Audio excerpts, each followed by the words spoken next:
지금 이 순간 나를 복되게 다스리는 시간입니다. 내면에 집중해 보세요. 부처님의 지혜와 자비가 당신 곁에 머물고 있습니다. 사람은 상처받으면 피하고 싶어집니다. 다신 보지 않겠다, 잊어버리겠다 다짐하며 몸도 마음도 멀리 두려 하지요.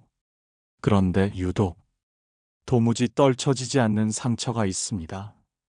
오래 지나도 문득 떠오르고 아무렇지도 않은 듯 살다가도 마음 한구석을 저리게 만드는 그 아픔, 바로 가족에게서 받은 상처입니다.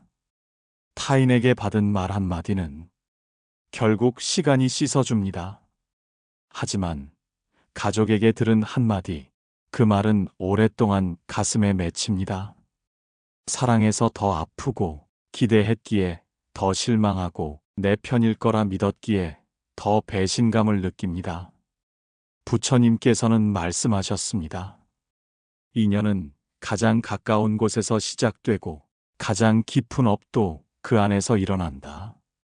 우리 마음이 말합니다. 남보다 더 가까웠던 사람, 나의 어린 날을 함께한 사람, 그 사람이 날 외면했을 때 그 상처는 내 삶 전체를 흔들었다고요. 가족이란 울타리 안에서 내가 가장 먼저 배운 감정이 상처였다면 우리는 그것을 세상 전체로 확장해 버립니다. 사람을 믿지 못하게 되고 사랑이 두려워지고 혼자가 더 편한 사람이 되어 갑니다. 어떤 사람은 부모에게, 어떤 사람은 형제에게, 또 어떤 사람은 자식에게 지울 수 없는 상처를 받았다고 말합니다. 그런데 말입니다. 그 고통 속에서도 우리는 그들을 미워하지 못합니다. 바로 가족이기 때문입니다. 그 모순이 우리를 더 아프게 만들지요. 사랑과 상처가 같은 얼굴을 하고 내 마음 속에 공존하고 있기 때문입니다. 오늘 이 이야기에서 그 마음을 함께 들여다보며 조금씩 가볍게 내려놓아 봅니다. 사람은 관계에서 기대를 갖습니다. 그 기대가 크면 클수록 실망도, 아픔도, 원망도 함께 커집니다. 그 중에서도 가족에게 품은 기대는 세상 어떤 관계보다도 더 크고 깊습니다. 자식을 믿었고, 부모를 의지했고, 형제는 평생 함께 갈 존재라 여겼습니다. 하지만 현실은 다릅니다. 믿었던 자식이 냉정하게 등을 돌리기도 하고, 존경하던 부모가 내 마음을 짓밟기도 하며, 형제가 오히려 외부 사람보다 더 무서운 적이 되기도 하지요. 부처님께서는 말씀하셨습니다. 기대는 괴로움의 씨앗이다. 가장 가까운 사람에게 바란 것이 가장 큰 괴로움이 될 수 있다고 하셨습니다. 어느 어머니는 자식의 한마디 말에 밤새도록 눈물만 흘렸습니다. 그 말이 무심한 것이 아님을 알면서도 그토록 정성을 들였던 시간들이 너무도 초라해 보이는 순간이었기 때문입니다. 어느 자식은 아버지의 눈빛 하나에 가슴이 찢어졌다고 합니다. 어릴 적부터 인정받고 싶었던 그 마음, 단 한 번의 칭찬을 듣고 싶었던 그 마음이 차가운 시선 하나에 무너져 내렸기 때문이지요. 우리는 말합니다. 그래도 가족인데. 하지만 바로 그 가족이라는 단어가 우리를 더 아프게 만들기도 합니다. 그 단어가 붙는 순간 모든 고통은 참아야 하는 일이 되어버리고 모든 상처는 그럴 수도 있지가 되어버립니다. 그래서 누구에게도 말 못하고 혼자만의 상처로 안고 살아갑니다. 오늘 이 시간만큼은 그 무거운 짐을 내려놓아도 좋습니다. 가족이기 때문에 아픈 그 마음, 당신 잘못이 아니라고 누군가 말해주길 바라는 마음으로 이 말씀을 전해드립니다. 가족은 내가 선택한 인연이 아닙니다. 하지만 부처님께서는 가장 깊은 인연은 가족으로 태어난다고 하셨습니다. 어쩌면 우리는 전생의 인연을 따라 이번 생의 부모로, 자식으로, 형제로 다시 만난 것입니다. 기쁨도 고통도 모두 그 업의 결과이지요. 부모가 자식을 아프게 하고 자식이 부모를 외면하는 그 순간조차도 그 안에는 풀지 못한 업의 매듭이 있습니다. 이해받지 못한 억울함, 배려받지 못한 서러움, 그 모든 감정의 이면에는 지나온 삶에서 쌓인 업의 흔적이 남아있는 것입니다. 형제 간의 다툼도 마찬가지입니다. 같은 부모에게서 태어나 같은 환경에서 자랐는데도 서로를 미워하고 상처 주고 때로는 남보다 못한 사이가 되는 이유는 단지 성격 차이 때문만이 아닙니다. 그 안에 전생의 인연이 아직 풀리지 않은 채 남아있기 때문입니다. 부처님께서는 업은 피할 수 없다. 그러나 닦을 수는 있다고 하셨습니다. 가족 간의 깊은 상처도 결국은 내가 짓고 내가 감당해야 할 과보일 수 있습니다. 하지만 그 말은 모든 고통을 감내하라는 뜻이 아닙니다. 이해하려는 마음, 미움 대신 자비로 바라보는 연습, 그것이 업을 닦는 첫 걸음이라고 하셨습니다. 그렇기에 상처를 준 가족을 무조건 용서하라는 것이 아닙니다.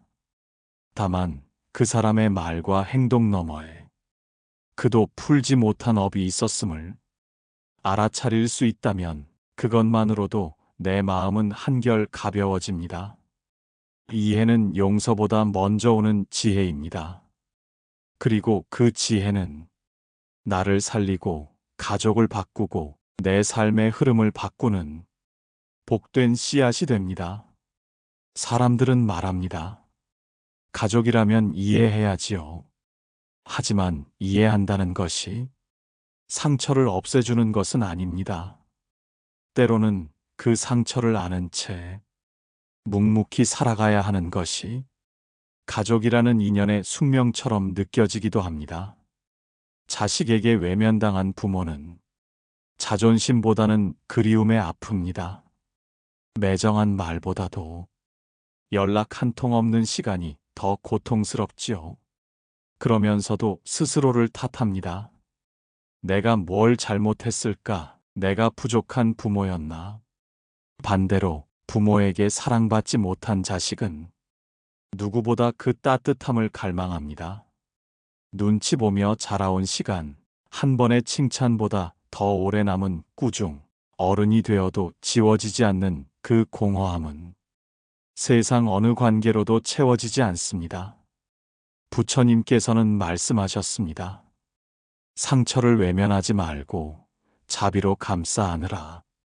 상처는 버릴 수 있는 물건이 아니라 돌보아야 할 내 마음의 한 조각입니다. 그 마음을 억지로 잊으려 하지 마십시오. 괜찮은 척 하지 않아도 괜찮습니다.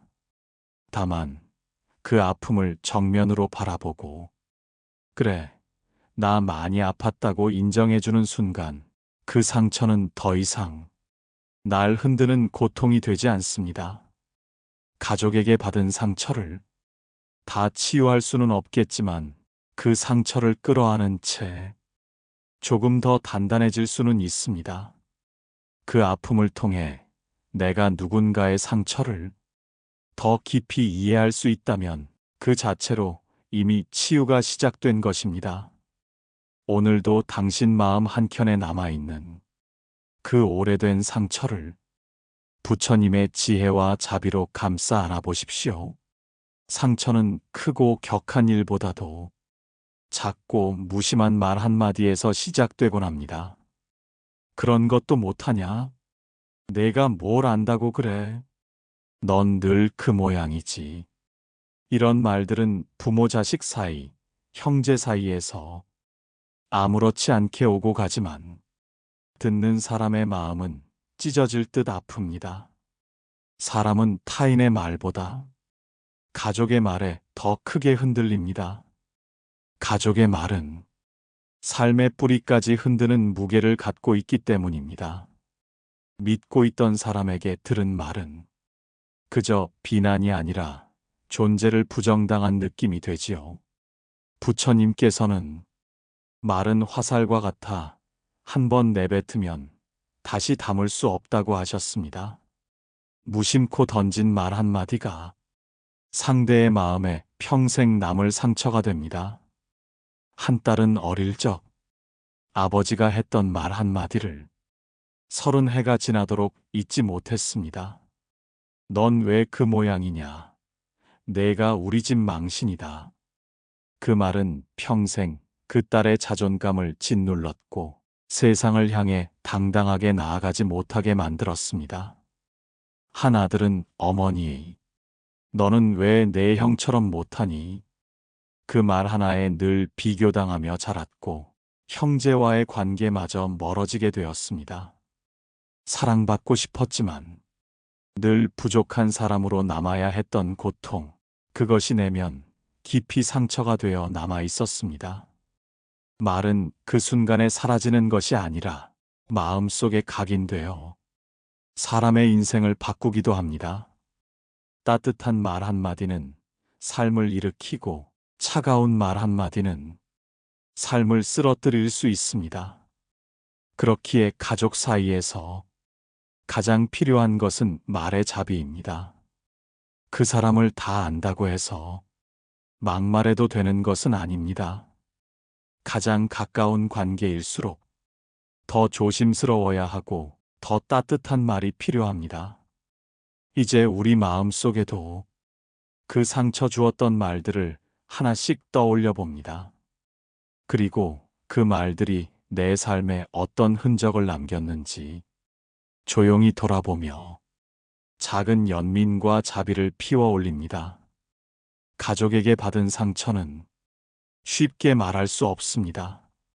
누군가에게 털어놓아도 그래도 가족인데 라는 말 한마디에 오히려 내 마음이 더 다치는 경험 한 번쯤은 있으셨을 것입니다. 그래서 우리는 그 상처를 혼자만의 방에 가둡니다.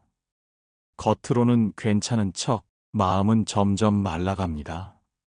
하지만 부처님께서는 말씀하셨습니다.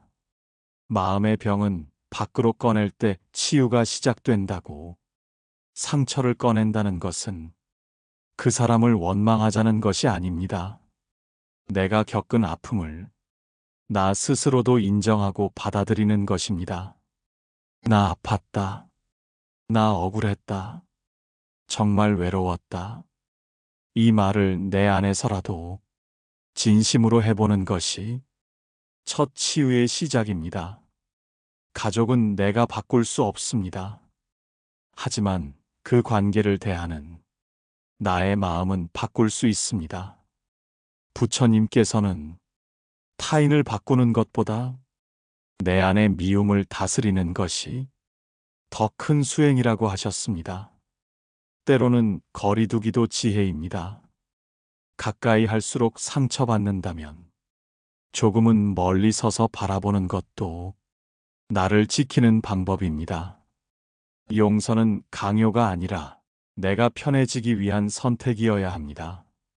누군가의 말 한마디, 무심한 눈빛, 그리고 외면당한 기억들이 지금도 마음을 아프게 한다면 그 감정을 억누르지 말고 부처님의 자비 속에 조용히 내려놓아 보십시오.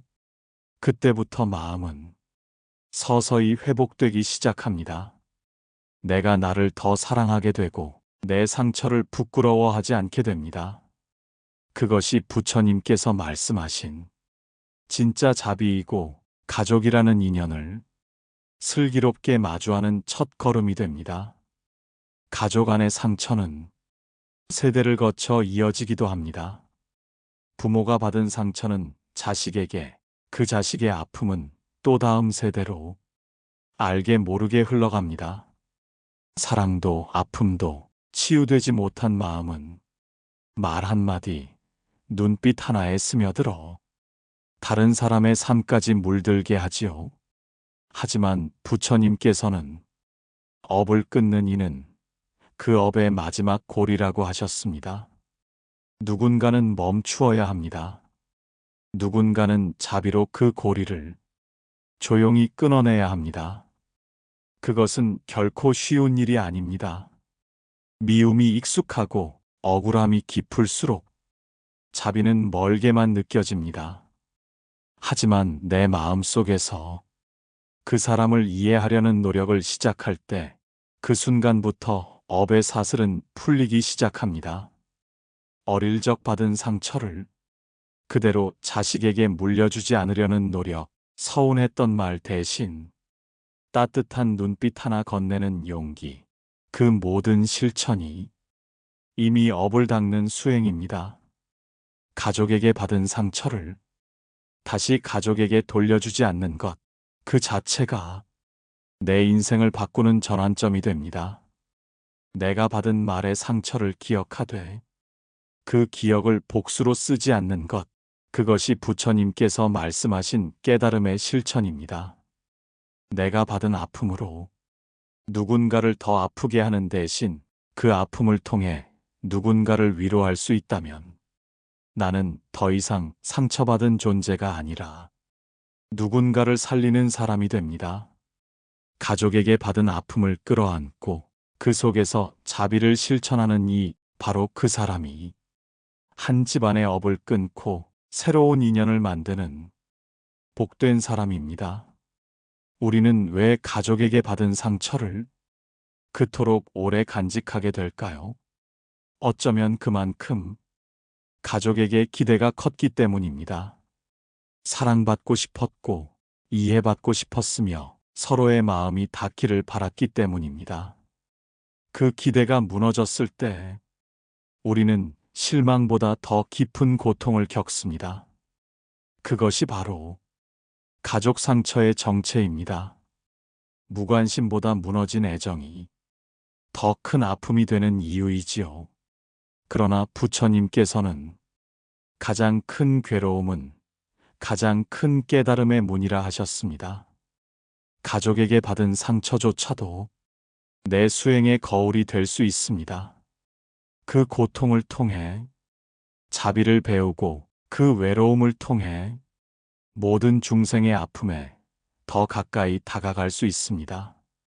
오늘도 누군가는 형제의 차가운 말 한마디에 울고 누군가는 자식의 외면에 텅 빈 저녁을 보냅니다.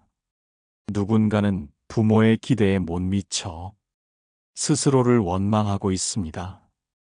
그 모두가 가족이라는 이름 아래 상처받은 인연들입니다. 하지만 이제는 그 인연을 업이 아닌 수행의 연으로 바꿔보십시오. 상처를 준 그 사람을 위해서가 아니라 상처받은 나를 위해서입니다. 이제는 아프지 않기 위해, 더는 나를 미워하지 않기 위해 부처님의 자비로 그 관계를 바라보십시오. 그리고 마음속으로 이렇게 되뇌어 봅니다. 나는 괜찮다. 내가 받은 상처를 사랑으로 바꾸겠다. 내가 받은 인연을 연민으로 품겠다. 그 다짐 하나가 당신의 내면에 고요한 연등이 되어 길을 비추기 시작할 것입니다. 지금까지 부처님의 말씀을 음성 공양으로 전해드리는 마음의 연등이었습니다. 오늘도 당신 마음에 고요와 자비가 머무르기를 마음의 연등이 기도드립니다. 나무아미타불 관세음보살, 오늘도 평온한 하루 보내십시오.